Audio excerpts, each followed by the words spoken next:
Hello students, मैं हूं doctor Badri Vishal Kabra, associate professor department of chemistry, MLV government college Bhilwara. BSc part third chemistry paper second का second unit आज से हम शुरू कर रहे हैं। इसका चैप्टर, ये हमारे सिलेबस का चैप्टर 4 है, यूनिट सेकंड का ए। इस चैप्टर का नाम है ऑर्गेनिक सिंथेसिस वाया इनोलेट्स। आज लेक्चर फर्स्ट लेक्चर में हम इसके इंट्रोडक्शन की बात करेंगे। ऑर्गेनिक सिंथेसिस वाया इनोलेट्स जो है वो एक महत्वपूर्ण चैप्टर है। अभी तक हमने कार्बनिक यौगिकों की दूसरी अभिक्रियाएं पढ़ी है और इसमें हम जो बात कर रहे हैं आज वो है कार्बनिक यौगिकों के दूसरे महत्वपूर्ण गुणधर्म की। कार्बनिल यौगिकों में नाभिक स्नेही योगात्मक अभिक्रियाओं के विषय में जानकारी प्राप्त करने के पश्चात इस इकाई में कार्बनिल यौगिकों के दूसरे महत्वपूर्ण गुणधर्म के बारे में विषय में पढ़ेंगे। कार्बोनिल समूह जब एक प्रतिस्थापी की तरह कार्य करता है तब वह अल्फा हाइड्रोजन की अम्लीयता में वृद्धि करता है। इस प्रकार हाइड्रोजन के क्षार की उपस्थिति में निष्कासन द्वारा एक महत्वपूर्ण अभिकर्मक इनोलेट या इनोलेट रेनायन की प्राप्ति होती है। इस अभिकर्मक के प्रयोग द्वारा बहुत से कार्बनिक यौगिकों का संश्लेषण किया जाता है। अतः इस अभिकर्मक के प्रयोग में निहित रासायनिक क्रियाविधि एवं उसके अनुप्रयोग के विषय में इस इकाई में जानकारी प्राप्त की जाएगी। प्रस्तावना: कार्बोनिल समूह की अल्फा स्थिति पर उपस्थित हाइड्रोजन की क्रिया क्षार की उपस्थिति में निम्न प्रकार होती है। ये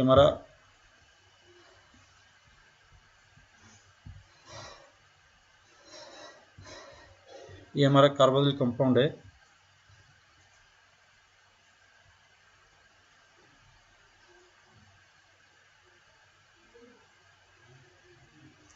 और इस पर बेस की रिएक्शन करवाएं हम तो एक हाइड्रोजन का एब्स्ट्रैक्शन हो जाता है और -BH करने पर हमारे को जो प्राप्त होता है वो है C डबल बॉन्ड O। यहाँ माइनस चार्ज आ जाएगा, हाइड्रोजन जहाँ से निकला है, H+ जहाँ से निकला वहाँ। और ये जो स्ट्रक्चर है ये एक रेजोनेटिंग स्ट्रक्चर द्वारा स्थायी हो जाता है, जिसमें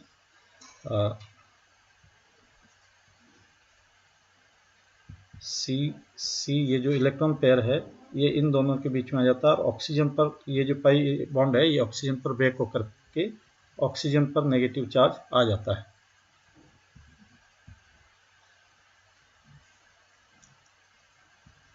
और यहाँ डबल बॉन्ड आ गया तो एक रेजोनेटिंग स्ट्रक्चर बन गया और इस कारण से ये जो है स्थायी हो गया। ये हमारा जो है कंपाउंड ये कीटो यौगिक है जिसमें एक अल्फा हाइड्रोजन उपस्थित है। हम अल्फा बीटा गामा का थोड़ा सा नोमेनक्लेचर देख लें। C इस तरह से हम आगे बढ़ते जाएं और ये हमारा कार्बोनिल ये समूह है इस कार्बन का, तो इसको हम देंगे नंबरिंग 1। इसके पास वाले को अल्फा, इसके आगे वाले को बीटा और इसके आगे वाले को गामा, और इस तरह से इसके बाद वाले को और डेल्टा। ये हमारा नंबरिंग होता है।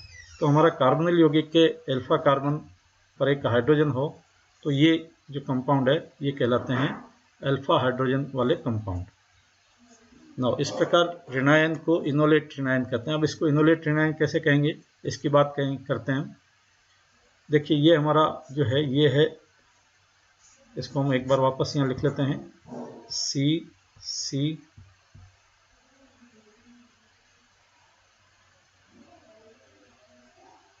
Double bond O C 1 2 3। ये हाइड्रोजन हम यहाँ रखें और ये हमारा अल्फा हाइड्रोजन वाला कंपाउंड हो गया। इसमें एक बेस से अभिक्रिया करेंगे तो ये जो इलेक्ट्रॉन पेयर है ये हाइड्रोजन पर गया और इसको -BH हो गया और ये रिवर्स भी हो सकता है +BH से। अब ये यहाँ से यहाँ एक हाइड्रोजन निकल गया तो यहाँ क्या बच गया, C नेगेटिव चार्ज, ये C डबल बॉन्ड O। ये जो इलेक्ट्रॉन पेयर है यहाँ शिफ्ट हो जाए और ये जो इलेक्ट्रॉन पेयर है यहाँ शिफ्ट हो जाए। C डबल बॉन्ड C और O माइनस।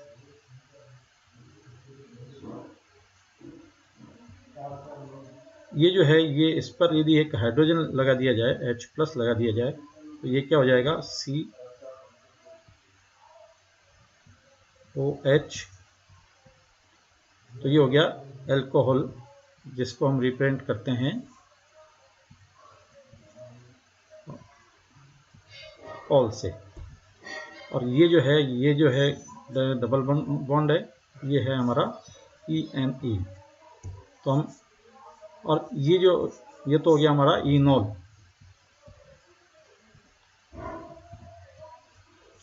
और ये जो हमारा समूह है ये क्या होगा, इनोल से ये ऋणायन बना है, तो इनोलेट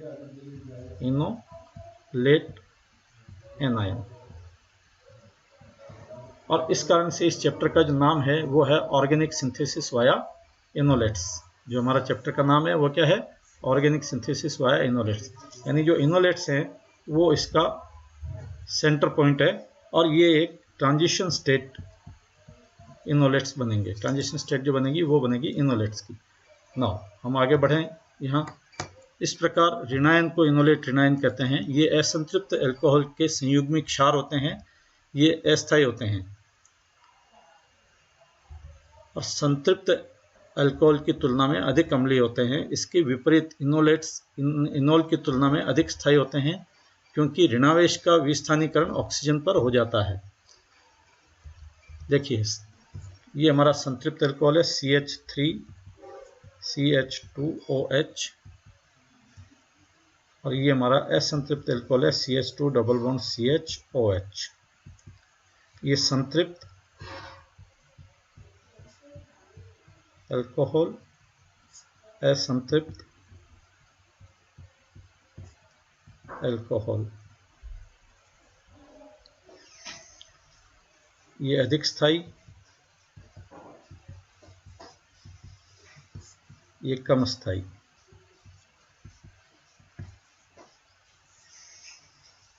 ये कम अम्लीय, ये अधिक अम्लीय। क्योंकि इस कंपाउंड की जो स्टेबल स्टेट है, ये देखिए ये कम स्थायी है, तो इस CH, इससे जो बनने वाला आयन है CH2 डबल बॉन्ड CH, चलिए इसको छोड़िए यहाँ। नौ आगे चैप्टर में हम इसको पढ़ेंगे। नौ अल्फा हाइड्रोजन की अम्लीयता की बात हम करें।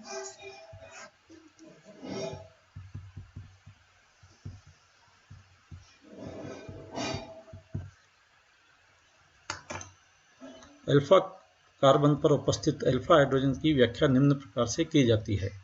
एक कार्बोनिल समूह में कार्बन ऑक्सीजन द्विबंध उपस्थित होता है। ऑक्सीजन की विद्युत ऋणता कार्बन से अधिक होने के कारण गतिशील पाई इलेक्ट्रॉन ऑक्सीजन परमाणु की ओर विस्थापित होते हैं, जिससे कार्बोनिल कार्बन इलेक्ट्रॉन न्यून तथा कार्बोनिल ऑक्सीजन इलेक्ट्रॉन धनी हो जाता है। इलेक्ट्रॉन न्यून होने के कारण कार्बोनिल कार्बन अपने अल्फा कार्बन से इलेक्ट्रॉन आकर्षित करता है। यह अल्फा कार्बन अगले सिग्मा बंध जो कि हाइड्रोजन से जुड़ा होता है के इलेक्ट्रॉन को आकर्षित करता है। इस कारणवश CH सिग्मा बंध दुर्बल हो जाता है। अतः अल्फा हाइड्रोजन प्रबल क्षार की उपस्थिति में प्रोटॉन के रूप में अल्फा कार्बन से पृथक हो जाता है। ये देखिए हमारा कार्बोनिल यौगिक का पहले भी हम ऊपर देख चुके हैं ये। और यहाँ से हाइड्रोजन एक्सट्रैक्ट हुआ, ये पोलराइजेशन हुआ तो प्लस चार्ज और माइनस चार्ज आ गया, -H+ निकला, तो ये इलेक्ट्रॉन पेयर यहाँ शिफ्ट हो गया और ये एक इनोलेट आयन जो बना इस तरह से अनुनादी संरचनाओं द्वारा स्थायीकृत हो गया। अतः एल्डिहाइड और कीटोन के कार्बोनिल समूह परिणामी इनोलेट ऋणायन के अल्फा हाइड्रोजन की अम्लीयता को अनुनाद द्वारा स्थायीकरण द्वारा प्रभावित करते हैं। यह इनोलेट आयन एक नाभिक स्नेही की भांति व्यवहार करता है तथा अन्य किसी यौगिक के कार्बोनिल समूह पर आक्रमण कर सकता है। कार्बोनिल समूह के ध्रुवीय प्रभाव इनोलेट ऋणायन को स्थायित्व प्रदान करते हैं। कार्बोनिल समूह के C का धनावेश तथा इनोलेट आयन का ऋणावेश परस्पर अंतःक्रिया के कारण इनोलेट आयन के स्थायित्व के पक्ष में महत्वपूर्ण परिणाम देते हैं अनुनाद स्थायीकृत इनोलेट एनायन निम्न दो प्रकार से प्रोटॉन ग्रहण कर सकता है।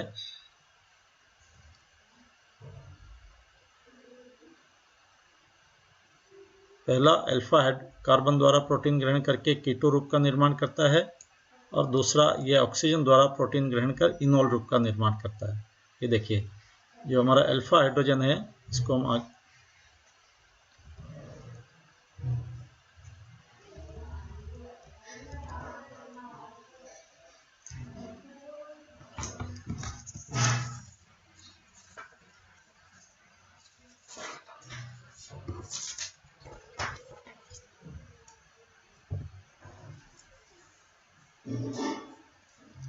CCOCC, ये हमारा पार्शियल नेगेटिव चार्ज इस ऑक्सीजन पर, partial negative charge alpha carbon पर। नो, यदि H+ जो है वो ऑक्सीजन पर जावे तो क्या होगा, C डबल बॉन्ड C बन जाएगा और यहाँ ये OH बन जाएगा। ये है हमारा इनोल। और यदि ये H+ इस कार्बन पर जाता है तो हमारा C double bond O create हो जाएगा C डबल बॉन्ड C की बजाय, और ये हमारा हाइड्रोजन यहाँ आ गया अल्फा कार्बन पर, तो ये हमारा बन गया कीटोन। ये हमारी कीटो इनोल चलाव्यवता भी कहलाती है, और इसको हम आगे से और आगे के चैप्टर में और पढ़ेंगे। नाउ एसीटोन व एथिल एस्टेट जिनकी pKa मान के मान 20 से अधिक होते हैं से प्राप्त दुर्बल क्षार जैसे एल्कोक्साइड से क्रिया करके संबंधित इनोलेट एनायन में परिवर्तित नहीं होते हैं, क्योंकि निष्कासित अल्कोहल की अपेक्षा इनके अल्फा हाइड्रोजन कम अम्लीय होते हैं। ये हमारा एस्टर है HCH2 C double bond O OET plus ETO minus, ये हमारा बेस है, क्षार हो गया। ये इस एस्टर की जो pKa मान है वह है 25, और इससे जो प्राप्त होगा उसको हम देखें CH2 जो बेस प्राप्त हो रहा है minus C double bond O OET plus ETOH, ये हमारा जो एसिड प्राप्त हो रहा है इसका pKa मान है 16। तो हमारा ये जो डायरेक्शन है ये इधर ज़्यादा रहेगा, इधर कम रहेगा, तो ये आयन प्राप्त नहीं होगा, नॉट स्टेबल। अतः इनोलेट आयन के उपर्युक्त एनायन को प्राप्त करने हेतु प्रबल क्षार जैसे सोडामाइड का उपयोग किया जाता है। अब यदि इसमें हमारे को ये इसका इनोलेट आयन प्राप्त करना है तो हमें क्या करना पड़ेगा, इसके लिए हम ले लेंगे NaNH2 जो कि एक प्रबल क्षार है, NH2 माइनस एमाइड ऋणायन, यहाँ लिया था हमने एल्कोक्साइड इथोक्साइड ऋणायन। ठीक है, अब ये यहाँ हम ये लेते हैं तो हमारे क्या प्राप्त हो रहा है CH2 C double bond O OET, ये ऋणायन प्राप्त हो गया हमारे को, प्लस हमें मिल रहा है NH3 जिसका pKa मान है 35। तो हमारे को यदि इसका ऋणायन प्राप्त करना हो तो हमें क्या लेना पड़ेगा, सोडियम एमाइड या सोडामाइड। नो, लेकिन दूसरे जो हमारे अभी आगे देखेंगे हम कि उसमें हम इथोक्साइड ही लेते हैं पर क्षार के रूप में। कीटोन की तुलना में एस्टर के अधिक pKa मान को इस तथ्य के आधार पर समझाया जा सकता है कि एस्टर का कार्बोनिल ऑक्सीजन एल्कोक्सिक ऑक्सीजन पर उपस्थित इलेक्ट्रॉन के अनुनाद में भाग लेता है। इस प्रकार इनोलेट आयन पर ऋणावेश कम विस्थानीकृत हो पाता है। कीटोन की तुलना में जो हमारा एस्टर है वो अधिक pKa मान वाला है, क्योंकि ये एस्टर में क्या होता है, रेजोनेंस कैसे होता है ये देखें हम, CH3 C double bond O, OET,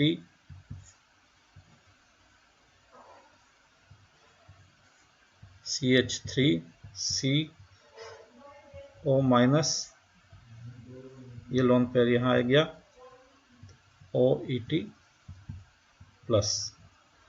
ये दो रेजोनेटिंग स्ट्रक्चर रहेगी, जो कि ये इतना स्थायित्व तो यहाँ नहीं है।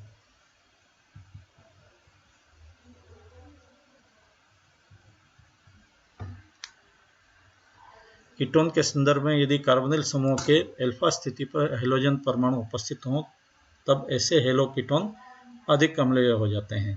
देखिए, हम कार्बोनिल कंपाउंड्स की बात करें, सिंपल कार्बोनिल कंपाउंड हमारा acetone HCH2, C double bond O, CH3, जिसकी pKa मान है 20।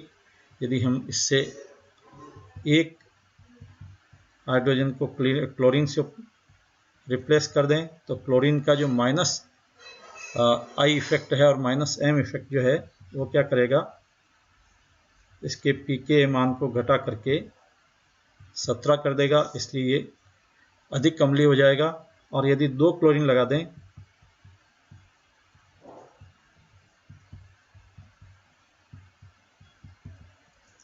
तो pKa मान हो जाता है 15, तो यानी अम्लीयता बढ़ जाती है क्लोरीन लगाने पर।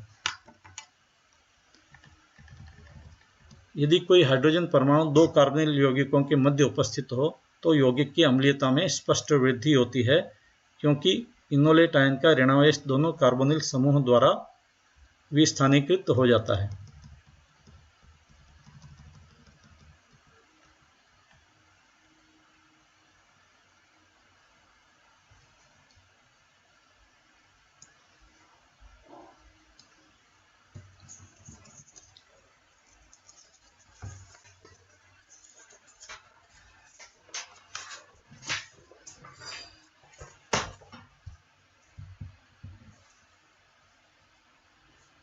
देखिए, हमारा CH3, C double bond O, CH2, C double bond O and CH3, यह है एसिटाइल एसीटोन।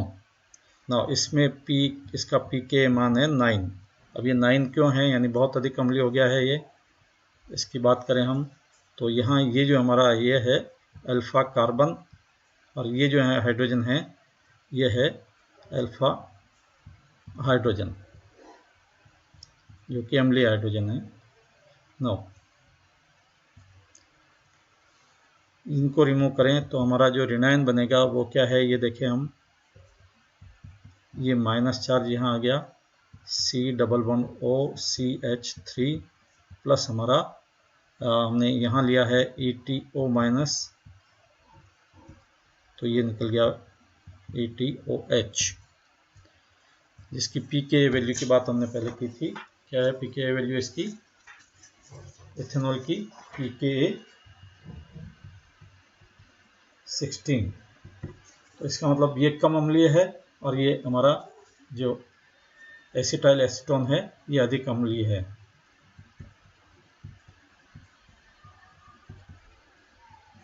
अब देखिए, यहाँ ये जो मेथिलीन समूह है, इसका नाम है मेथिलीन समूह।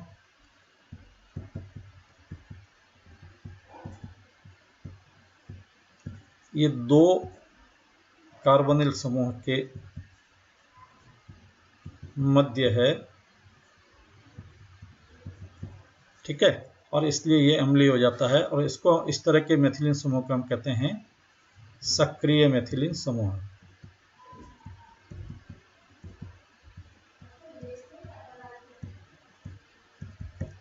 तो इस चैप्टर का दूसरा नाम ये भी है सक्रिय मेथिलीन समूह। सिंथेसिस वाया इनोलेट्स की बजाय ये भी हो सकता है।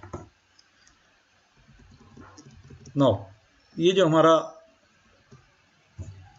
यहाँ जो हमारा ये बना है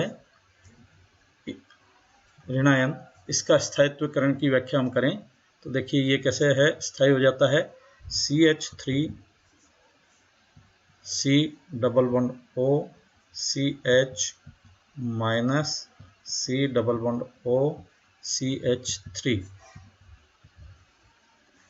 ये पाई इलेक्ट्रॉन पेयर यहाँ जावे और ये इलेक्ट्रॉन पेयर यहाँ आवे तो क्या हो जाएगा CH3CO minus CH double bond C double bond O CH3।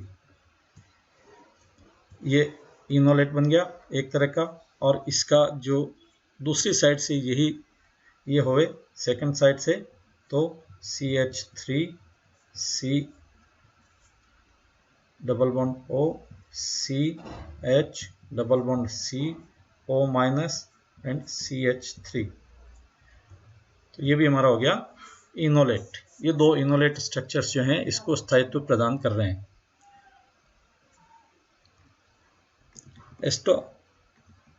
ये हमारा है एसिटाइल एसीटोन।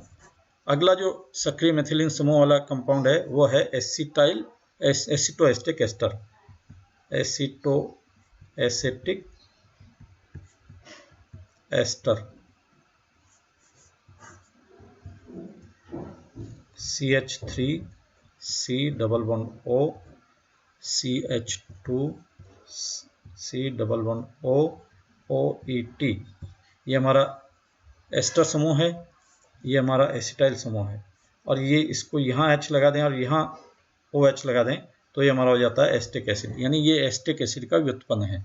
नाउ इसको हम रिएक्ट करवाएं C2H5O minus NSA minus N plus, तो माइनस C2H5OH निकलेगा और हमारे को ये जो मिलेगा CH3C double bond O CH minus charge और Na प्लस, सोडियम सॉल्ट बन जाएगा इसका, और C double bond O OET।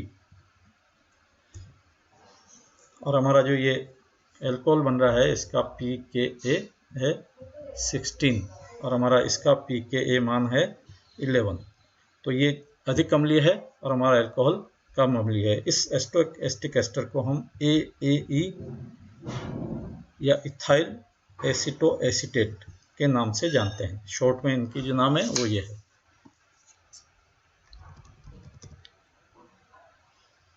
इसी तरह से एक और हमारे पास कंपाउंड है वो है डाईएथिल मेलोनेट।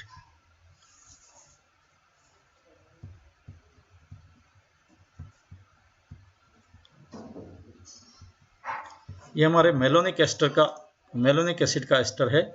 इसमें देखिए O C2H5C double bond O, ये हमारा सक्रिय मेथिलीन समूह CH2C डबल बॉन्ड O और O C2H5। इसका जो pK मान है वो भी 11 है और इसको हम ETONA के साथ रिएक्शन करवाएंगे तो हमारे को जो प्राप्त होगा वो होगा ETOC double bond O CH minus Na plus C double bond O OET plus ETOH यानी इथेनॉल, जिसका pKa मान है 16, यानी जो कि कम अम्लीय है मेलोनिक एस्टर्स की तुलना में, डाईएथिल मेलोनेट की तुलना में। इसका डाईएथिल मेलोनेट या मेलोनिक एस्टर इसका नाम है। इसको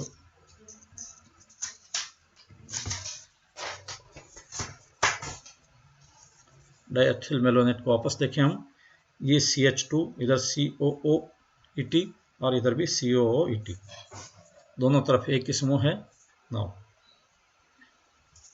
सोडियम इथोक्साइड के साथ रिएक्शन करने पर हम इसका मेलोनिक एस्टर का सोडियम साल्ट प्राप्त कर रहे हैं और इथेनॉल प्राप्त कर रहे हैं। तो रिएक्शन फॉरवर्ड डायरेक्शन में जाएगी क्योंकि ये अधिक अम्लीय है, ये कम अम्लीय है। नाउ सरल एस्टरों की अपेक्षा इन इलेक्ट्रॉन आकर्षी समूह युक्त एस्टरों के इनोलेट आयन अधिक स्थायी होते हैं। इसके निम्न दो कारण हैं।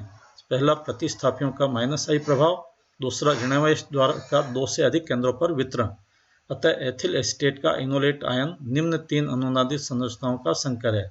अभी हमने देखा है एथिल एसीटेट का जो है ये हमारा, ये देखिए ये एथिल एसिटोएस्टिक एस्टर से प्राप्त ऋणायन है। ये यहाँ इनोलेट बन गया और यहाँ भी इनोलेट बन गया। ये दोनों स्ट्रक्चर इनोलेट है और इन सब का एक मिला जुला जो संकर है उसको हम इस तरह से बता सकते हैं, जहाँ ऋणावेश जो है वो oxygen carbon carbon carbon oxygen यानी 1 2 3 4 5 परमाणुओं पर जो है फैला हुआ होता है, डिलोकेलाइज हो जाता है, इसलिए ये अधिक स्थायी हो जाता है। आज के लेक्चर में यहीं तक, बाकी हम अगले लेक्चर में पढ़ेंगे।